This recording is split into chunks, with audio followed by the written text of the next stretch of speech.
Hi everyone, it's Anyayahan once again here from Saladmaster in Perth, and it's Cooking with My Husband episode 3 today. Of course, I'm going to feature our limited edition 12-quart roaster, which is a commemorative cookware of Saladmaster for its 75 years anniversary. And so without further ado, let me call my very good husband, Mr. Anyayahan. Hello. Okay, so today we'll be showing how to cook Gotong Batangas, where it's a province from the Philippines where we came from, but it's his version. So it's Tino's version.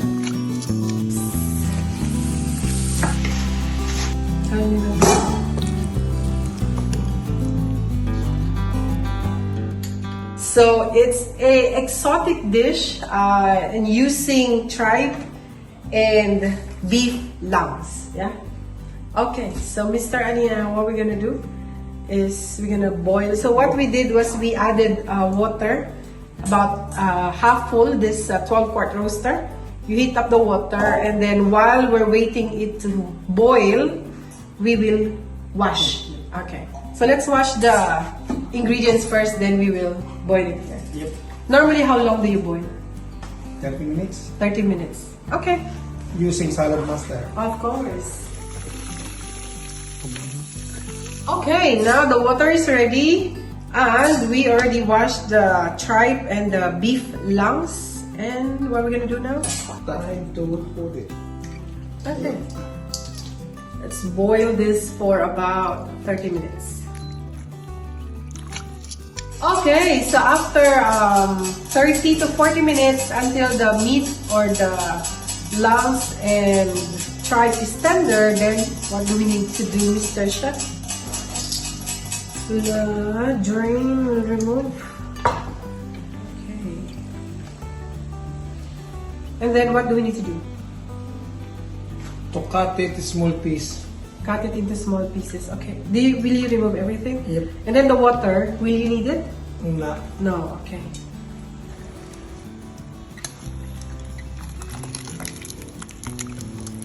Okay, now time to cut it into small pieces. Using our Saladmaster knife.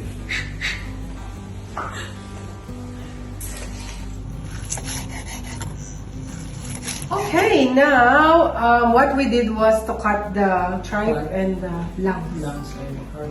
And this is the best part. The Saladmaster 6-quart basket.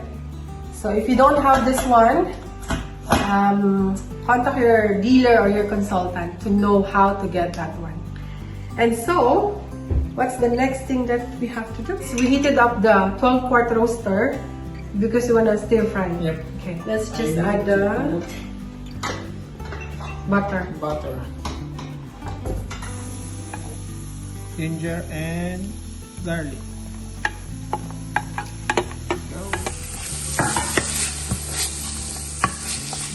So after the garlic, onion, and ginger are a bit brown, then what do we need to do? Time to put the Tripe and the lungs. So the beef.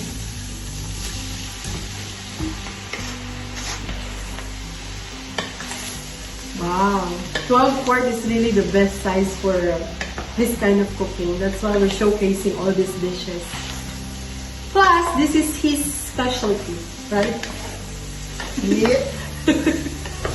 So when friends are coming over, the dishes that we've shown for the past 3 weeks, that's what he normally cooks when we have visitors coming over. And they love it, so I know it's good.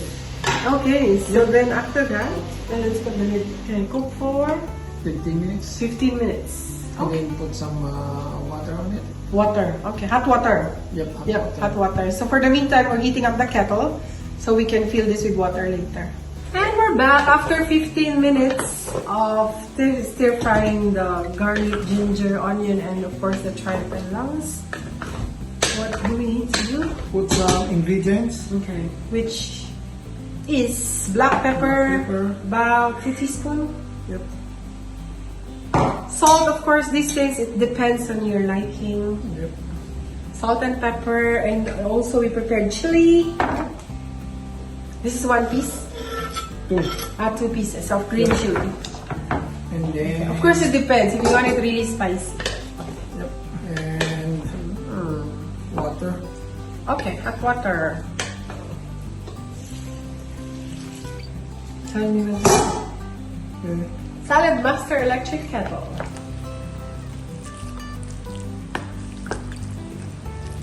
So in the middle of the cooking, we will add some annatto seeds. Atsuete in the Philippines. And we just put hot water, half of this bowl. And then how much annatto did you put in there? 1 spoon? teaspoon. 1 teaspoon. Okay. What you want is just the color.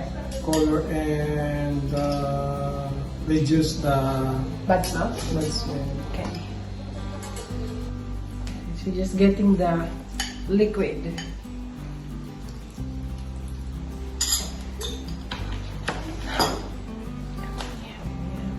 And cover again.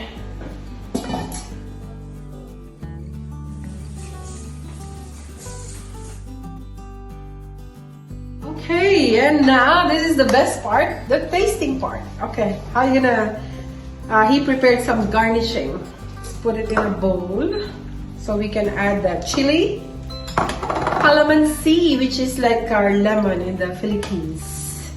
And of course, onion and spring onion. Fish sauce.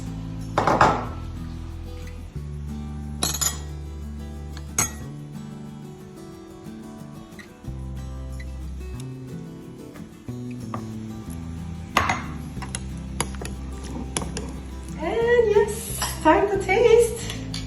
Thank you. Oh, it's a bit spicy, babe. A bit spicy. But I feel like spicy food. Your turn. Yum. Where's the beer? Perfect for the very cold weather here in Perth. It's winter and it's been raining for 3 weeks now. So, perfect. This kind of food. Yay! Thank you so much, Mr. Anyayahan. I want to say thank you to you because this will be our last episode for now. Because in August, I prepared something special for you. It's our anniversary of coming here in Australia. We've been here for 12 years, since 2009. And it's been a blessing. So every week in August, I'll tell you the journey that we had for the past 12 years. Hoping to inspire a lot of people, especially those who are wanting to migrate as well or go to a different country.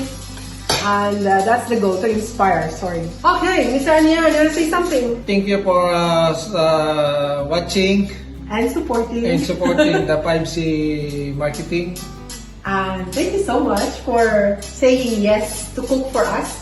No worries. I know he's very shy. He didn't want to be in front of the camera, but he did it for us because it's a special month. And guys, this 12-quart roaster is really a good size. So I know there's not much time because it's ending July 31. But if you have it, well done. Happy cooking using your 12-quart roaster. And stay tuned for more videos of him in the near future. Probably in September. For August, he will take a rest, preparing for some new recipes. Okay? So thank you so much for watching, and don't forget to hit like first, like and subscribe. And see you again next week. Bye! Happy life.